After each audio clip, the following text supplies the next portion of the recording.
can watch our progress here. Nice. It is. And look at us, we're both wearing collared shirts. See, that's proper. That is proper. Very proper. I really wanted to wear a t-shirt today, but I'm like, yeah, we're going to a steakhouse. Probably bad form. Look at that. It's Isaiah Sharkey right next to me. We are in the parking lot of Stefani Prime in Lincolnwood, right on Cicero and Pratt. Car Con Carne, presented by the Autobarn Mazda of Evanston. We're in Lincolnwood right now. If we wanted to, Isaiah, when we're done recording, we could go right over to the Autobarn Mazda in Evanston, 1015 Chicago Avenue. You could test drive something like this, the Mazda 6. We're in a brand new Mazda 6, big enough to house a backseat full of food from Stefani Prime, big enough to host the guitar magnificence of Isaiah next to me. This car is super comfortable. The safety features are top-notch, and I was blasting Isaiah's new album through this amazing sound system on my way here from downtown. And speaking of which, it's really hard to drive the speed limit in this car. This is one of those cars, you just tap the accelerator, you're going super fast, but you don't feel it, because this is a luxurious car. Autobarn Mazda of Evanston, 1015 Chicago Avenue. Isaiah, you are here. We have food lovingly provided by Stefani Prime. Are you ready to eat? I am ready to eat. I'm so ready to eat. All right, so we're going to slowly bust out the food. For those who may not know who you are, Isaiah, first of all, you're a local dude. I am. You are a Chicagoan. Yep. Just last week, people may have seen you on stage playing guitar. You are John Mayer's guitarist. You're in the band. That's right. You smoke on guitar. And I was saying this before we started recording, like, Mayer is a sick guitar player. He is. It's almost supernatural. Yeah. So if John Mayer has you playing guitar in his band, he probably thinks that you're supernatural. I mean, that's. I mean, watching the two of you together. I mean, it's like wizards trading spells on stage. It's pretty fantastic. Yeah, it's a lot of fun. You know, we myself, John, and the other guitarist, David Ryan Harris, we kind of nerd out on gear and, you know, like I said, albums and artists that we love to listen to that were, you know, fantastic guitar players. So we all share that you know, that interest and love. You know, so. Well, and I know you have a voracious love of music, and to learn that, all you need to do is listen to the new album, which you just put out. June 21st. June 21st. Yes. So it is Love is the Key Cancerian theme. Yeah. And just, my God, we'll talk about the album, but I mean, I hear so much. I'm probably not the first person to draw a comparison to Curtis Mayfield, another Chicagoan. But I mean, I hear Talking Heads, I hear trip hop, I hear all kinds of stuff going on musically. Yeah, I grew up in a very, very diverse type of listening home, you know, with music, you know. So my grandfather owned a record store, and then where was that? That was in like north side of Chicago, and what was it called? It was called Sharkey's, actually. Okay. Back in the early '80s, and for whatever reason, my grandfather didn't keep the record store, and my dad was able to get all those records. Oh man! And so he had. So for a young kid like you, like being able to dive into all those crates. Oh man, my dad would play records all the time, and we'd sit up and listen to stuff from Pink Floyd to Led Zeppelin to, you know, Jimmy Smith to Jimi Hendrix to, I mean, Steely Dan, Toto, you name it, we were listening to it. Best Steely Dan album? Ooh. Most people would say Asia. Most people would. I wouldn't. I wouldn't say that. I'm kind of torn between Pretzel Logic and Katie Lied. I was going Royal Scam. Royal Scam is a great album. Kid Charlemagne. Love that. I love that. I actually, everything you did on that album I really love. I actually did a remake of that I never released, actually. Well, the good news is, Isaiah, you earned the right to have dinner. All right, we're just going to bring this back. This is going to actually puncture a lung or something. Oh yeah, knock one of my teeth out. But it's all good. Isaiah, why did you have to come off the road? Well, doing a podcast in a car, and we were eating in the...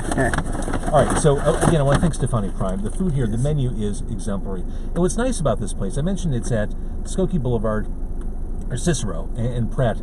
It's really well positioned because there aren't a lot of higher-end restaurants in this area.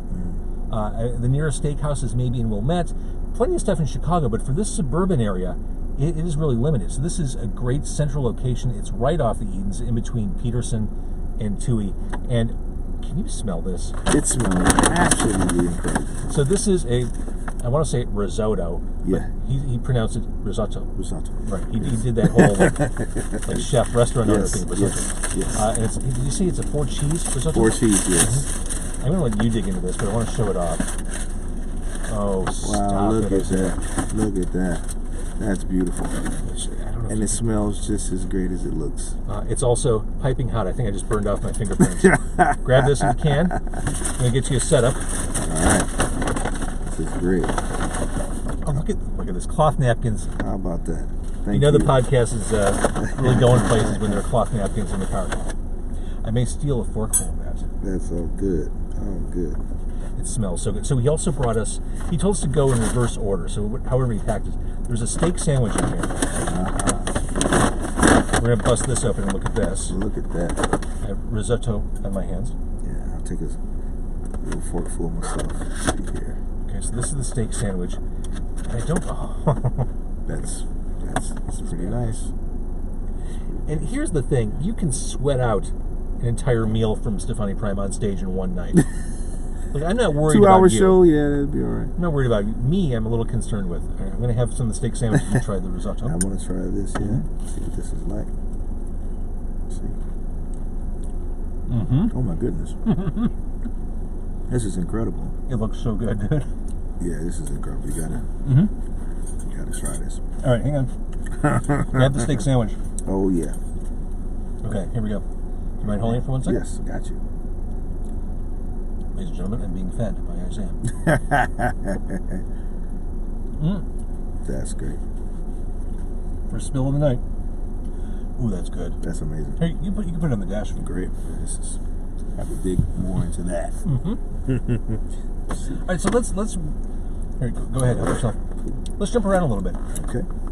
Since I started by talking about Mayer, how did you hook up with him? Well, back in 2016, I had the privilege of working with the Roots, Questlove. Questlove called me and said, "Hey, we want you to be a part of the house band for the Roots picnic in New York." And the headliner that year was D'Angelo, which I've worked with for years. That's another question I'm getting to, but okay.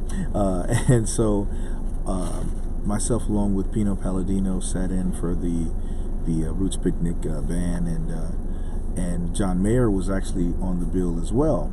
And so I was told that John really liked D'Angelo. He was a big fan, and he always wanted to work with him and jam with him. So they made that happen that year.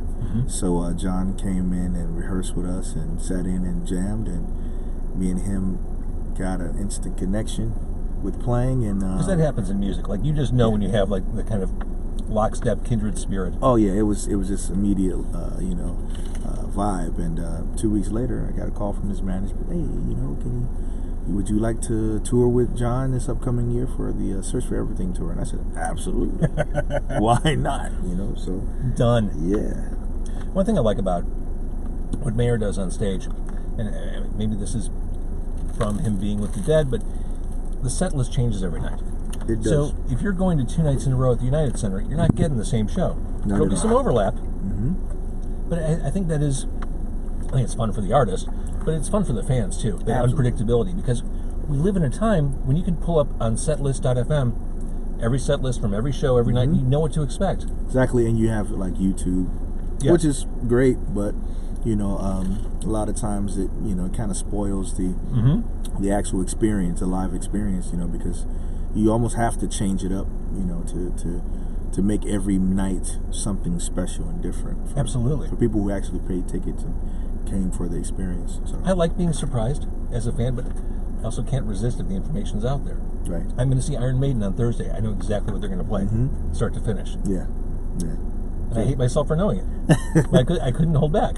Yeah, it's a win-lose type of thing. It's a give and take type of thing with the technology and resources we have these days. But yeah, set list changes, and it really, like you said, keeps it really exciting. How does it feel to play the United Center?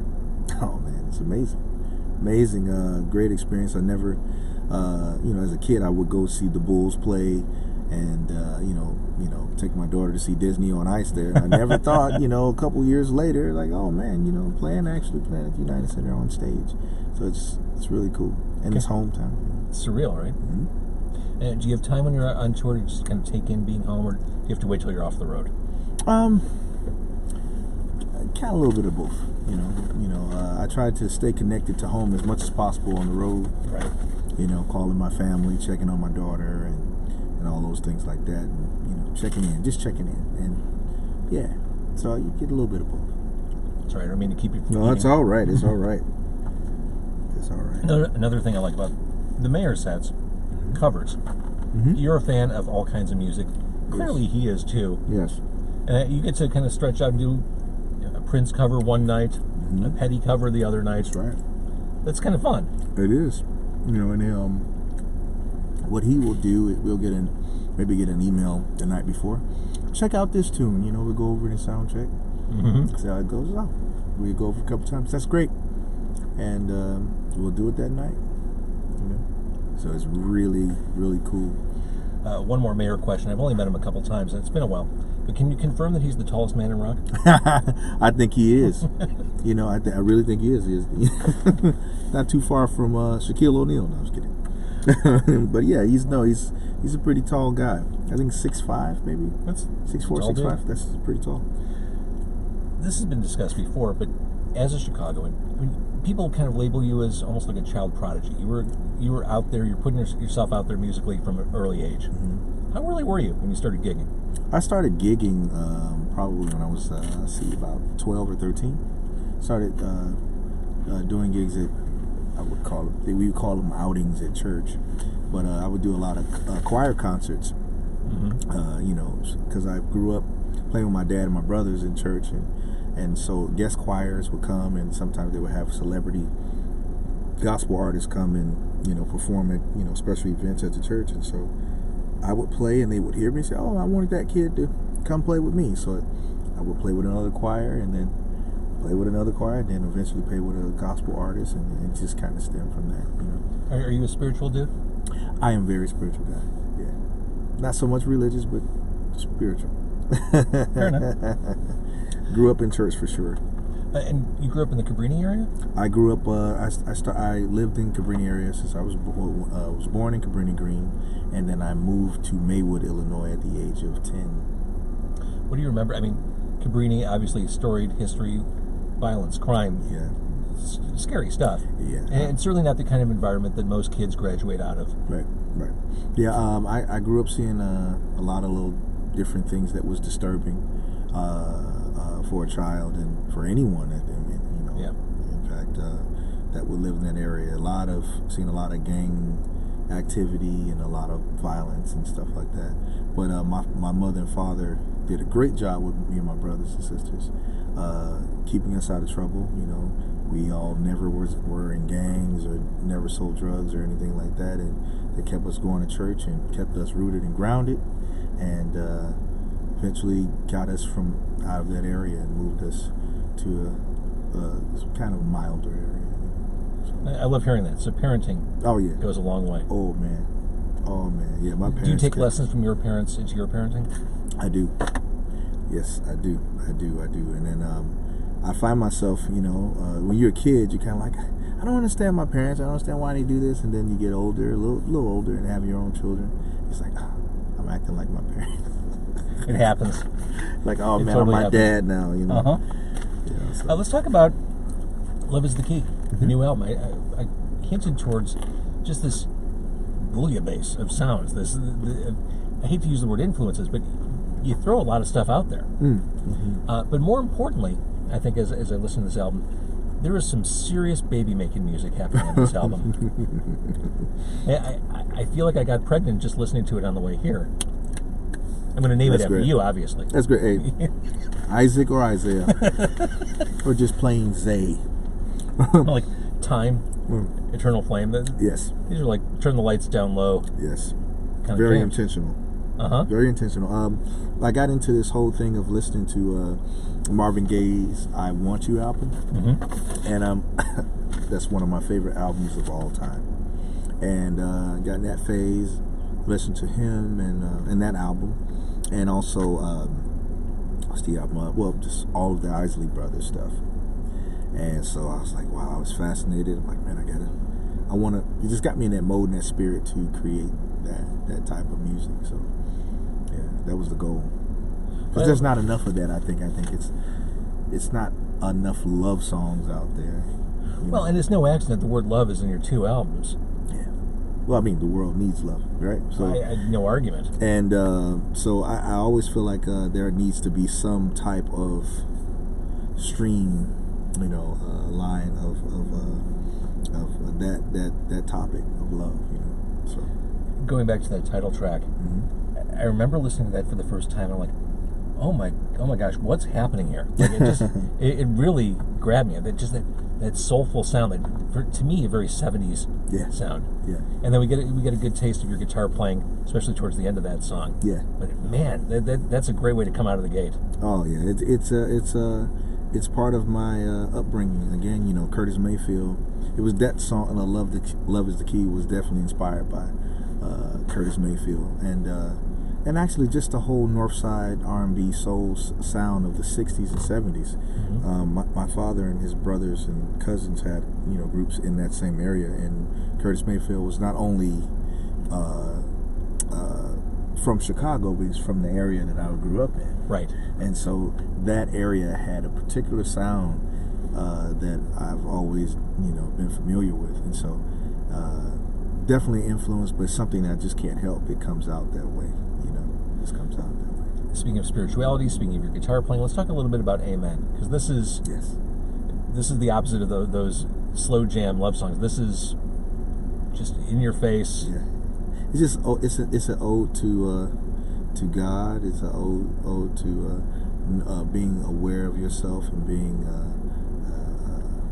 conscious of spirituality and being one with our Creator. But what's interesting, there's rock and hip hop. It's almost an aggressive sounding song. Yeah. In comparison to the other songs. Yeah, it's to me, it puts me in the spirit of Maggot Brain by Funkadelic.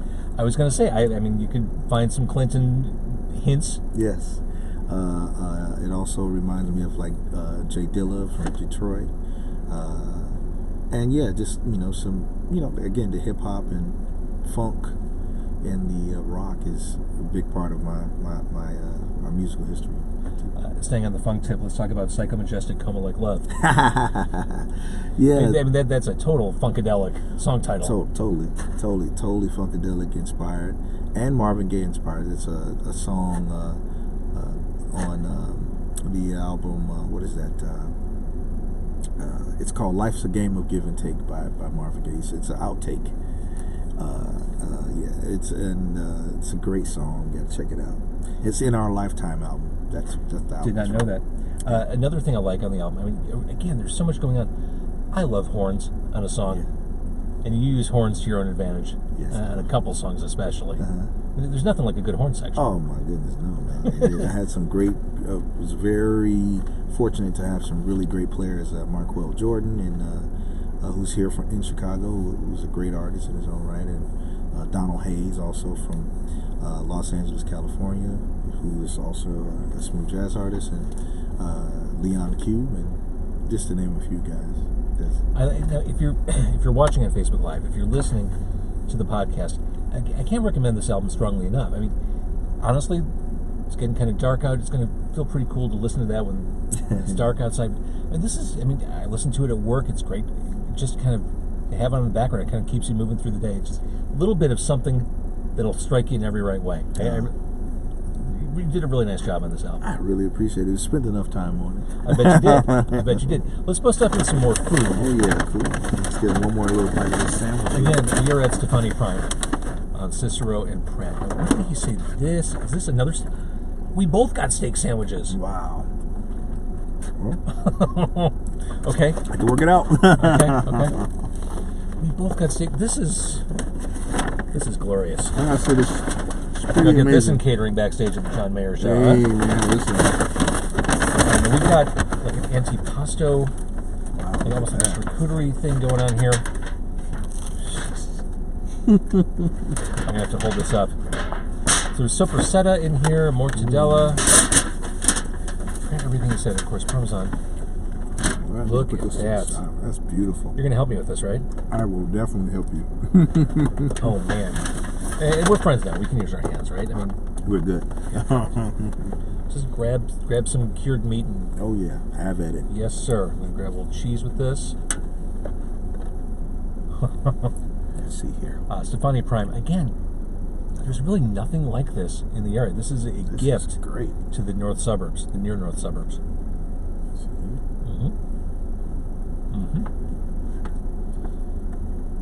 That's beautiful. That's nice. Oh my God. Wow. That's great. I'm getting to a question. So, you won a Grammy for your work on D'Angelo's album. Was that 2014? 2015. 2015. That's the Black Messiah album. Yes. How did that feel? Did you think that the album was going to win? I was hoping that it would, not so that I could win a Grammy, but because I felt like D'Angelo was very deserving of it.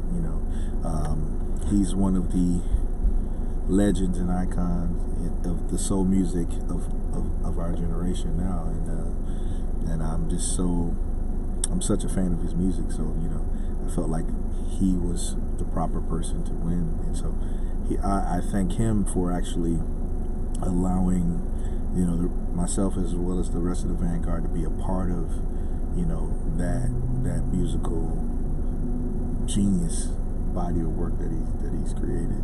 So the challenge I have, Isaiah, when I talk to you, it's too easy to talk about the people you're working with, like D'Angelo and Mayer, and that's why I want to stress this latest solo album is so good. I mean, you're such a spectacular solo artist, but it's hard not to acknowledge that, oh, you won a Grammy for your work with D'Angelo. Oh, you're currently on tour with John Mayer. I mean, it's hard not to acknowledge that stuff. Yeah, well, I mean, it's definitely a beautiful accomplishment, and I'm very grateful for it, and I've learned a lot from those situations that helped me, make decisions with recording decisions, techniques, and just learning, what it is that I need to do to make, things quality and all those different things like that. So definitely learned a lot. All right, so looking ahead, the Mayer tour is paused for right now. It resumes in September, so you're going back on the road. Does that give you time to promote the new album? Are you going to do some Isaiah shows? Actually,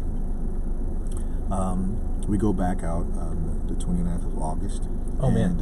I thought for some reason you had more time than that. Oh, not much time. I can't believe August is almost over, but it's here we are. Over. Yeah, so between now and that time, I have a show with my band. We're going to be doing St. Louis on the 22nd of this month at BB's Jazz, Blues, and Soups. Nice. And then we're going to be doing Cervantes in Denver, Colorado on the 23rd. And so we're going to do those two shows. I'll do some more Mayer dates, come back home, do a couple more shows, go do some more Mayer, and then come back home and really dive into promoting the album. Here and everywhere else. Because I'm not hearing a Chicago date as you're talking about all these plans. Well, September, we are planning on having a date, at Joe's on Weed Street. Oh, perfect. So, we're still working it out, but I'm sure it'll happen. I will be there. I look forward to seeing you. Please do. Please be there. I'm not worried about a crowd showing up. But... All right, Isaiah, thank you for doing this. No problem, man. I don't want to say your career trajectory is falling down, but you won a Grammy, you were on stage at the United Center for 2 nights with the Mayor, and now you're sitting in a stranger's car in a parking lot. That's feeding me. That's true. No, I was kidding. That's true. But thank you. You're an amazing, talented dude. I really appreciate hanging with you.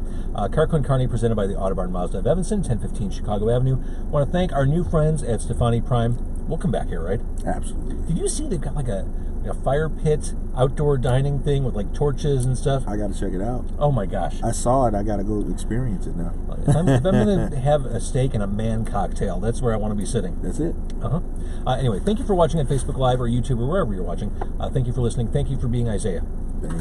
All right, so I'm going to turn this off.